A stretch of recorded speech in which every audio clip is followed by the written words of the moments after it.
Hey y'all, good morning. If you're seeing my hands, you see what happened.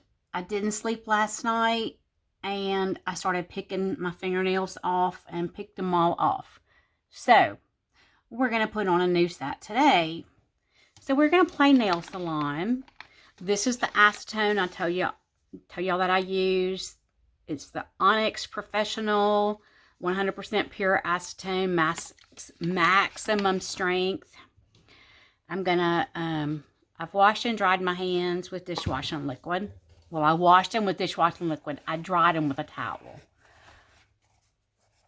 We're gonna do this, get them good and dry.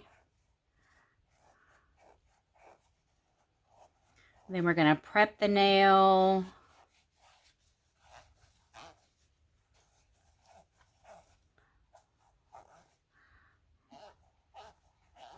I've already sized these out so I know what I need.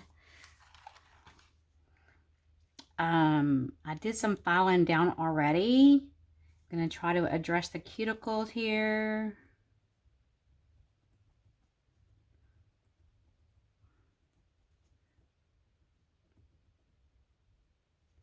Because if you glue it on top of the cuticle, it is not going to stay. You're going to have lifting. You're not going to get the best bond. Now, last week, I did not do heavy etching. I don't like to etch a lot because I like to be able to, if I decide I want to take these nails off and wear my natural nails, I like them to be strong enough that they're not going to bend and tear like paper. So, I don't prep a lot. But you do have to get your cuticles pushed back and kind of buffed off. I love this little tool. It's so good for that, man. I think, I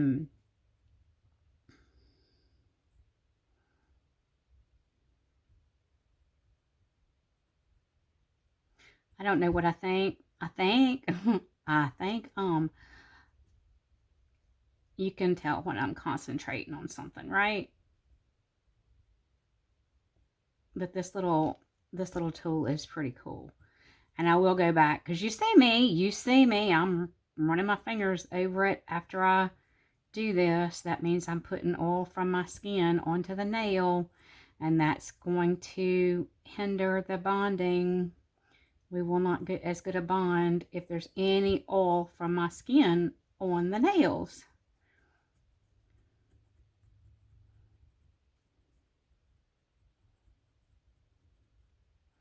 I did not etch a lot last week, but I think that's part of why I had the lift off that I had. And I had a couple that popped off. I just glued them back on, no big deal. But I know that I don't really want to wear them more than a week at a time, just because I'd like to keep a check on my natural nail health as far as like fungus and things like that. I want to be able to see my nails often enough to know that I'm not growing anything gross. This one looks like I could get a little bit of that cuticle off of there. It's hard to do this on my right hand, y'all. How did I go to school for this?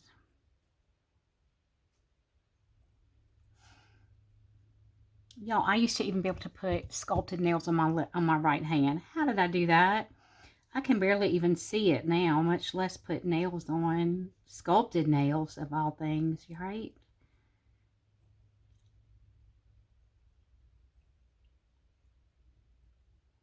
Okay, we're about to stop this.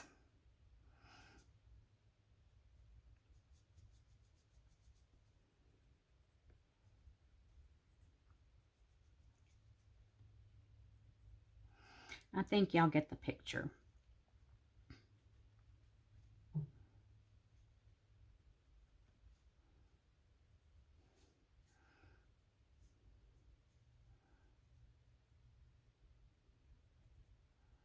I've already filed them down because I want them to be short under the nails.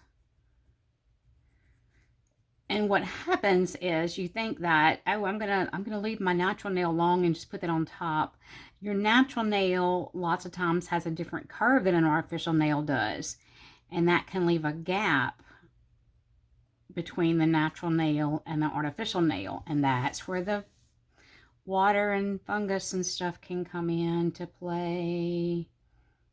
You don't want that. I'm telling you, you don't want that. You don't want the fungus, I promise. Okay, I think that's good enough for that. Now, I'm going to prep the nails. I'm going to go back over them again with the acetone, though, since I touched them. And then I'll prep them with the file, and I won't touch them again. Not going to touch it, not going to touch it, not going to touch it. And you see I've got more glue down here because I feel like my big bottle might be running low. And I did pick up 2 more bottles the other day when I was at the Dollar Tree. In anticipation of this. Okay, so we have done that again.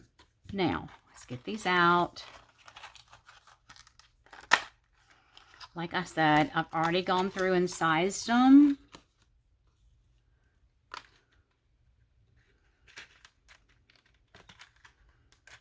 They make everything so hard to open. I just don't understand. And that's with no fingernails on. Imagine if I had fingernails on, how hard it would be to open it. We've got thumbs. We've got index fingers. We've got middle fingers. We've got ring fingers. And we've got some pinky fingers. I'm gonna check these again though to make sure. That's a little bit wide, but it's better, I think, to be a little bit wide than to be too short. And I am gonna have to file off a little bit at the end after I get them on. They got a little rough spot where they were on the little, I guess, the form when they did the decorating on them. Y'all, these are going to be so cute. I'm very excited about these. And I think today, instead of putting the glue in the nail, I might put the glue on my nail and then press the nail on.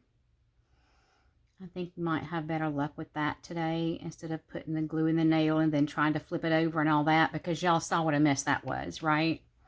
That was a mess. So we're going to etch the nail. We are not going to wipe any of that off.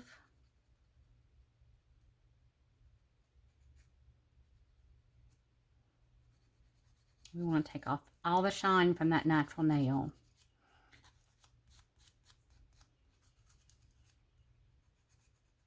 All the shine. All the shine must be gone. I see a little piece of skin sticking up there. Took care of that.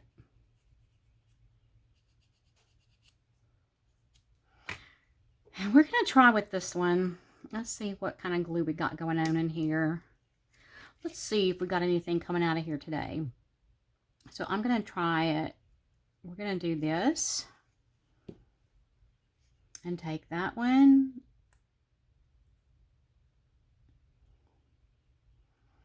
And we're going to hold it for about 15 seconds. Ding, ding, ding, ding, ding, ding, ding.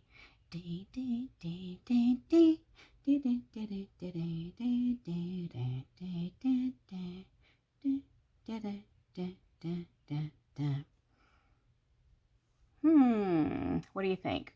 What do you think? It's not real long. I do like that they're not real long. I'm not going to file off this little thing. There's like a little tip thing where they were attached to one of those bars, I think, when they were doing the painting and decorating and everything.